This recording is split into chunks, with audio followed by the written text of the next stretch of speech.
What if I told you that the most consequential military strike of this century happened the morning after peace was declared? On February 27, 2026, Oman's foreign minister walked out of talks in Muscat and told the world that Iran had agreed to never stockpile enriched uranium again.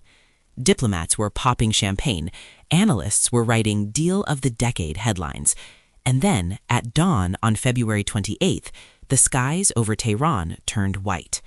This is the full story of Operation Epic Fury, how it really started, what it's actually done to the global economy, and why the next 60 days might matter more than anything that's happened so far. To understand how we got here, you have to go back to June 2025, a conflict most Americans barely noticed called the 12-Day War. From June 13th to 24th, 2025, Israel launched the largest surprise aerial campaign in decades against Iran's military and nuclear infrastructure. Dozens of sites hit, senior nuclear scientists and IRGC commanders killed. And on June 22nd, 3 days before it ended, the United States joined in, bombing 3 Iranian nuclear facilities directly. That's the moment everything changed. Because now Iran knew Israel wouldn't stop. America was willing to hit nuclear sites, and the clock was ticking on whatever enriched uranium Iran had left. The 12-Day War didn't end the nuclear threat. It just started the countdown. Inside Iran after June 2025, things were already falling apart, but not because of the bombs. The Iranian rial had been collapsing for years, but in late December 2025, the currency fell off a cliff. Inflation was crushing ordinary Iranians, and on December 28, 2025, they took to the streets, an estimated 5 million people across the country. Now, this is where the story gets dark. Supreme Leader Ali Khamenei, 85 years old, and power since 1989, didn't negotiate. He ordered the Islamic Revolutionary Guard Corps and the besieged militia to open fire. Human rights groups reported somewhere between 7,000 and 43,000 killed. Drones and live ammunition used against unarmed crowds, the worst mass killing by an Iranian government in the history of the Islamic Republic. And the internet? Blacked out entirely, the most complete information blackout ever recorded in Iran. The world barely knew it was happening. Here's the thing most people miss. While Khamenei was ordering massacres at home, he was simultaneously sending negotiators to Oman. Starting February 6, 2026, indirect U.S.-Iran talks began in Muscat, mediated by Oman's foreign minister. Think about that paradox, a regime slaughtering its own citizens in the thousands, while also agreeing, tentatively, to never enrich uranium to weapons-grade levels again. By February 27th, after 3 weeks of talks, the Omani mediator announced what he called a breakthrough. Iran would accept full IAEA verification. Stockpiles would be dismantled. A new framework, potentially better than the 2015 deal, seemed within reach. Talks were scheduled to resume March 2nd. The next morning, February 28th, bombs dropped on Tehran. So why did the U.S. strike in the middle of active diplomacy? The official answer came from Trump's envoy, Steve Witkoff, who claimed that Iranian officials had boasted during talks that Iran possessed 460 kilograms of 60% enriched uranium. Now, for context, weapons-grade uranium is 90% enriched, but 60% enriched is a short technical step away, and 460 kilograms, if further enriched, would be enough for multiple nuclear warheads. Iranian diplomats disputed Witkoff's characterization of what was said, but the Trump administration had already made up its mind. On January 13th, Trump had announced an American armada heading to the Middle East. By February 14th, Valentine's Day, the USS Gerald R. Ford Carrier Strike Group had joined the USS Abraham Lincoln already positioned in the region, the largest U.S. naval concentration in the Middle East since the 2003 Iraq invasion. The military option wasn't a last resort, it was always the plan.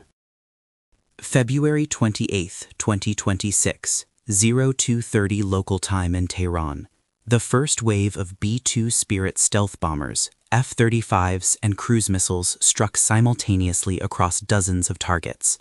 Ballistic missile production facilities, naval bases, IRGC headquarters, missile stockpiles. But the most consequential strike of the night wasn't on a weapons facility.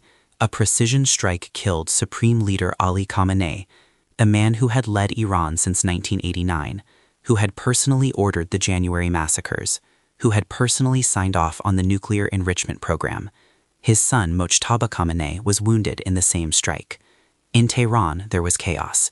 In Washington, Trump declared on Truth Social just hours later, quote, "Mission accomplished. Iran will never have a nuclear weapon." The operation was named Epic Fury, and it was just getting started. March 3rd, 5 days into the war, U.S. and Israeli strikes destroyed the Supreme National Security Council headquarters, the Expediency Discernment Council building in Tehran, and what Israeli officials called an underground nuclear weapons facility called Minzadai. Total military and strategic sites hit, numbered in the dozens across the country. And then Iran made its move. On March 4th, Iran closed the Strait of Hormuz. Let me put that in perspective for you. The Strait of Hormuz is a 21-mile-wide choke point between Iran and Oman. Every single day, approximately 20% of the world's oil supply passes through it. 20%. When that shipping lane closed, the International Energy Agency called it, and I'm quoting directly, the largest supply disruption in the history of the global oil market. That's not hyperbole. That's the IEA, the gold standard body for global energy data, using the word history. Here's where this stops being a story about missiles and starts being a story about your grocery bill and your commute. When the Strait of Hormuz closed, Brent crude oil, the global benchmark, shot from the mid-70s past $120 per barrel within days. By March 31st, the average American was paying $4 per gallon at the pump, a 30. Here's the hidden connection most coverage missed. Iran didn't just close the strait. It started charging a toll in Chinese yuan for any oil sold through it. Read that again. China's currency in the middle of a war with the United States. That is not an accident. That is a geopolitical signal. Iran was explicitly positioning the war as a pivot point away from the dollar-denominated global oil system. For decades, the entire global oil trade has been priced in US dollars. That's the so-called petrodollar system that underpins American financial power worldwide. Iran was in the middle of an existential military conflict, attempting to demonstrate that an alternative exists. Whether it works is almost beside the point. The message was sent, and Beijing was watching. On the military side, the operation did what the Pentagon said it would. Iran's ballistic missile arsenal, the largest in the Middle East, was systematically dismantled. Its navy was effectively annihilated, its command and control infrastructure shattered. By the time Pakistan brokered a 2-week ceasefire on April 8th, Iran had lost its supreme leader, its nuclear research infrastructure, its missiles, and its navy. The human cost? At least 3,375 to 3,636 Iranians killed. In Lebanon, the parallel conflict with Hezbollah claimed 2,196 lives. Israel lost 14 soldiers and 27 civilians. The United States lost 15 soldiers, every one of them in a war that lasted just 40 days. For comparison, the United States lost 4,431 soldiers in 9 years in Iraq. This was 15 losses in 40 days, remarkably low by any historical measure, and a deliberate part of the Trump administration's messaging strategy. Here's where we are today, April 16th, 2026. The ceasefire that began April 8th is holding, barely. But Iran has refused to reopen the Strait of Hormuz, and 4 days ago, on April 13th, Trump responded by announcing a full naval blockade of Iran. A naval blockade is legally an act of war under international law, meaning we are technically still at war, just fighting it economically rather than militarily. Iran has a new supreme leader, Mojtaba Khamenei, the son of the man the U.S. killed, who survived the February 28th strike with injuries. Think about that political dynamic. The man now running Iran is the wounded son of the man America assassinated.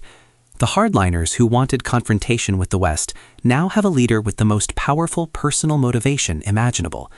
Broader peace talks are ongoing, but they're negotiations between a wounded country that just lost its military and a superpower running a naval blockade. That is not a recipe for a quick or clean resolution.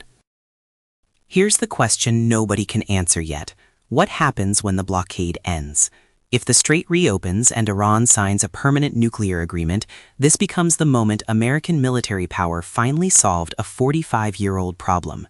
If it doesn't, if the blockade drags on, if oil stays above 100, if Mojtaba Khamenei decides that his father's death demands revenge rather than compromise, then the 40 days of Operation Epic Fury were not an ending. They were a beginning. The war that started the day after peace was declared might not be over. It might just be changing forms. History is full of wars that looked like victories until they weren't. What do you think happens next? Let us know in the comments. And if you want to understand the full economic fallout still playing out right now, the next video is right here.